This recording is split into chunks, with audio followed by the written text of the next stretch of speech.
നമസ്കാരം. നമ്മളിന്ന് നോക്കാൻ പോകുന്നത് ഒന്നാം ക്ലാസ്സിലെ കുട്ടികൾക്കുള്ള കുറച്ച് അറബി പാഠപുസ്തക പേജുകളാണ്. ആ നല്ല ഭംഗിയുള്ള ചിത്രങ്ങളും പിന്നെ വളരെ ലളിതമായ വാക്കുകളുമൊക്കെയാണ് ഇതിൽ കാണുന്നത്. അതെ അതെ അപ്പോൾ ഇതിലെന്താണ് രസകരമായിട്ടുള്ളത്? എങ്ങനെയാണ് ഇതിലൂടെ കുട്ടികളെ ഭാഷ പഠിപ്പിക്കാൻ ശ്രമിക്കുന്നത്? അതിലേക്ക് നമുക്കൊന്ന് ശ്രദ്ധിക്കാം. ശരി. നമ്മളൊക്കെ പണ്ട് എങ്ങനെയല്ലേ ആദ്യത്തെ വാക്കുകളൊക്കെ പഠിച്ചത്? അതൊക്കെ ഓർത്തുപോകും ചിലപ്പോൾ ഇത് കാണുമ്പോൾ. തീർച്ചയായും. അപ്പോൾ ദേ ഈ പേജുകളിൽ 42ഉം 43ഉം ആണെന്ന് തോന്നുന്നു.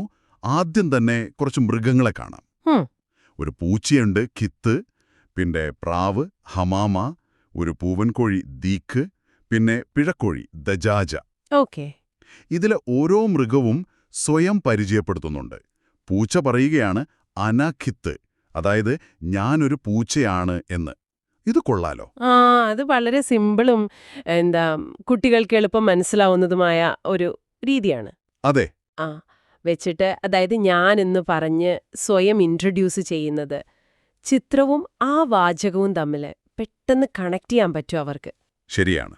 ആവർത്തനവുമുണ്ട്. അതുപോലെ ഈ ഘട്ടത്തിൽ വ്യാകരണത്തിന്റെ കോംപ്ലിക്കേഷനിലേക്കൊന്നും പോകുന്നില്ല. ജസ്റ്റ് ഞാൻ ഇന്ന ആളാണ്, സിമ്പിൾ. ഓക്കെ. അതോടൊപ്പം തന്നെ ഇപ്പോൾ ഈ പേജ് 42 നോക്കുവാണെങ്കിൽ പൂച്ചയും പ്രാവും തമ്മിൽ രാവിലെ കാണുമ്പോൾ സബാഹുൽ ഖൈർ എന്ന് പറയുന്നുണ്ട്. അഭിവാദ്യങ്ങൾ. ശുഭദിനം. അപ്പോൾ മറ്റേയാൾ സബാഹുൻ നൂർ എന്ന് മറുപടി പറയുന്നു. ഇതൊന്നാം ക്ലാസ്സിൽ തന്നെ ആവശ്യമുണ്ടോ? വെറും വാക്കുകൾ പോരെ? അതൊരു നല്ല പോയിന്റാണ്.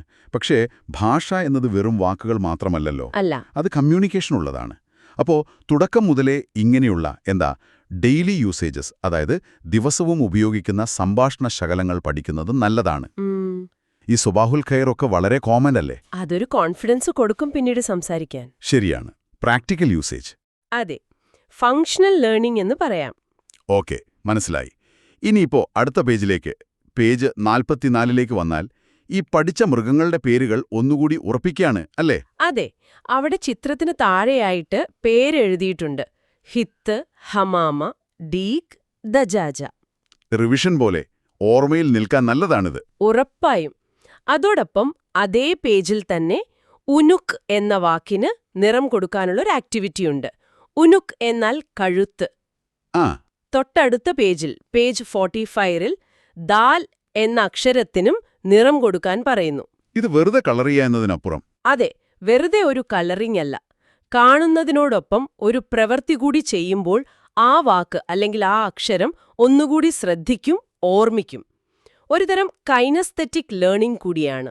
ശരി ശരി. കുട്ടികൾക്ക് കളിക്കുന്ന പോലെ തോന്നുകയും ചെയ്യും. പിന്നെ പേജ് 45-ൽ ഒരു ബലൂൺ ആക്ടിവിറ്റി കാണുന്നുണ്ട്. ഇത് കുറച്ചുകൂടി ഇൻട്രസ്റ്റിംഗ് ആയി തോന്നി. ബലൂണുകൾ. അവിടെ ഹാഫ് എന്ന അക്ഷരം വരുന്ന വാക്കുകളുള്ള ബലൂണുകൾ കണ്ടുപിടിച്ച് നിറം കൊടുക്കണം. അപ്പോ ഹലം, പേന, ബക്ര, പശു, തരീഖ്, വഴി, ഇതിലൊക്കെ ഹാഫ് ഉണ്ട്. പക്ഷേ കൽബ്, നായ, റുമ്മാൻ, മാതളനാരകം എന്നിവയിലില്ല. ഇത് അക്ഷരം തിരിച്ചറിയാനുള്ള ഗെയിം, അത്രയുള്ളൂ. ഒരു ഗെയിമാണ്. പക്ഷെ അതിനപ്പുറം ചെറിയൊരു കാര്യമുണ്ട്. അറബിയില് ഹാഫ്, അതായത് തൊണ്ടയിൽ നിന്ന് വരുന്ന ഹാ, പിന്നെ സാധാരണ കാഫ് ഉണ്ടല്ലോ, കൽബിലെ പോലെ. ഉണ്ട്. ആ രണ്ട് ശബ്ദങ്ങളും തമ്മിലുള്ള വ്യത്യാസം തിരിച്ചറിയേണ്ടത് അറബി പഠനത്തിൽ വളരെ പ്രധാനമാണ്. ഓക്കെ. അപ്പൊ ഈ ആക്ടിവിറ്റി വാക്കുകൾക്കുള്ളിൽ ആ പ്രത്യേക ഹാഫ് എന്ന അക്ഷരം അതിന്റെ ശബ്ദം തിരിച്ചറിയാൻ കുട്ടിയെ സഹായിക്കും.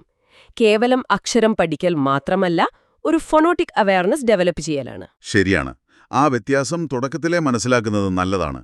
അതെ. അപ്പൊ നമ്മൾ ഈ കുറച്ച് പേജുകളിലൂടെ ശരിക്കും പറഞ്ഞാൽ കുറച്ച് മൃഗങ്ങളുടെ പേരുകൾ പഠിച്ചു. പിന്നെ അന വെച്ച് സ്വയം പരിചയപ്പെടുത്താൻ പഠിച്ചു. സ്വബാഹുൽ ഖൈർ പോലുള്ള അഭിവാദ്യങ്ങൾ കണ്ടു. പിന്നെ കളറടിച്ചും അക്ഷരം കണ്ടുപിടിച്ചുമൊക്കെയുള്ള ചില പഠന രീതികളും. അതെ, ചുരുക്കി പറഞ്ഞാലേ ലളിതമായ വിഷ്വൽസ്, ആവർത്തനം, പിന്നെ കളികൾ, ഇങ്ങനെയുള്ള പല കാര്യങ്ങൾ ഒരുമിച്ചു കൊണ്ടുവരുമ്പോൾ പുതിയൊരു ഭാഷ പഠിക്കുന്നത്, പ്രത്യേകിച്ച് കുട്ടികൾക്ക്, എത്ര എളുപ്പവും രസകരവുമാക്കാം എന്നതിന്റെ നല്ലൊരു ഉദാഹരണമാണിത്. ശരിയാണ്. ഒരു മൾട്ടിപ്പിൾ ഇന്റലിജൻസ് അപ്രോച്ച് പോലെ.